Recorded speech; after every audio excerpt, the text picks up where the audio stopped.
Mariing itinanggi ni Palace Press Officer at Undersecretary Claire Castro ang paratang na siya ang tinutukoy at tinatawag na madam sa voice clip na iprenesenta kamakailan ni Senator Robin Padilla sa Senado.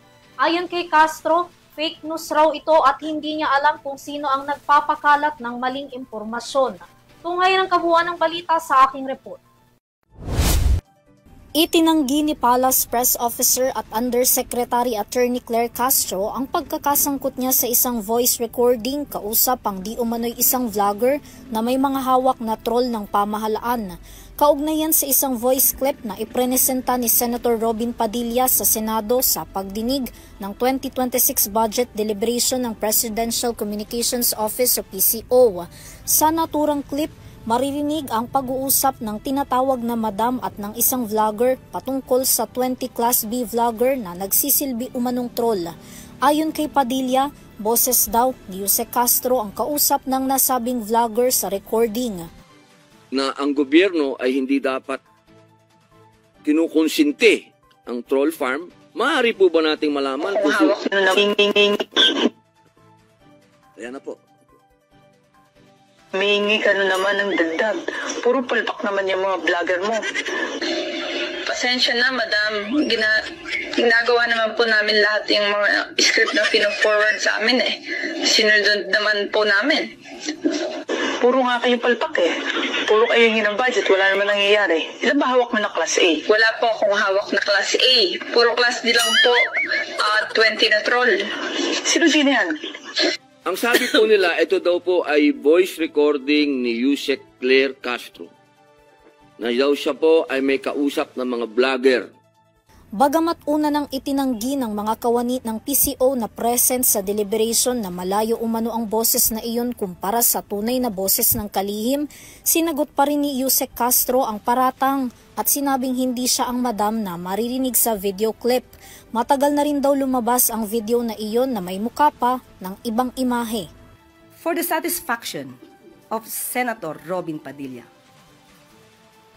hindi po ako ang nasa video clip.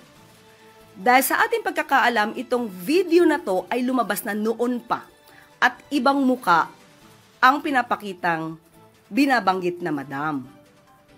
So I deny that the person or kung sino man sa dalawa doon na it's I was talking to a certain vlogger. Pinuna rin ni Castro ang walang malinaw na source ng senador sa kung kanino niya nakuha ang video recording clip na dapat siya bilang nagpapanukala daw ng anti-troll farm bill ay magsilbi din dapat siyang modelo na hindi nagpapagamit sa mga fake news. Troll farm for fake news. Sana maging modelo din po si Senator Robin. Modelo na hindi magpapagamit o magpapabiktima sa troll farm na nagpapakalat ng fake news. Hindi nga po natin alam kung saan ang galing. Mas maganda po itanong niyo po sana kay Senator Robin, saan niya po ba nakuha ito? Anong source ito galing? Sa ating pagkakaalam, hindi ito galing sa mainstream. Kung galing ito sa mga troll, obligasyon niya pong magsabi kung saan yung source.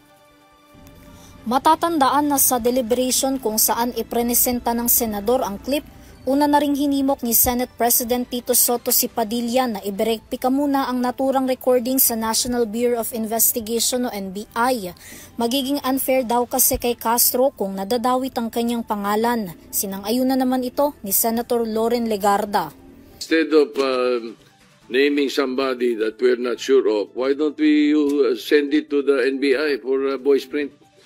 Imbis na nangungula tayo, nagbabanggit tayo ng pangalan. Because I cannot... the name of Yusek or Attorney Castro, it's unfair for her. I-print nyo na lang sa voice print na lang sa NBI. Para hindi tayo masabi sa mga ganyang mga balit. I would recommend the suggestion of the Senate President to please give that tape recording to the NBI for authenticity.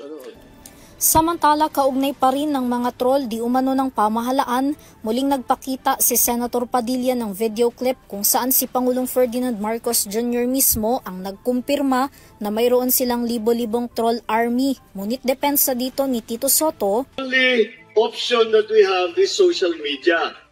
Kaya doon kami nag-concentrate. Kaya nag-hire ako ng libo-libo na troll army. I would like to inform you that that was a joke.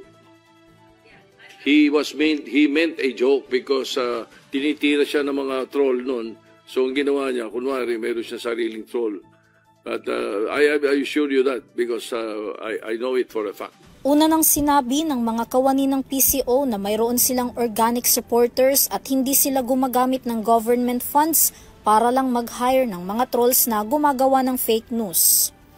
Para sa EuroTV News, Vanessa Cleofas, sumasaludo sa bawat Pilipino.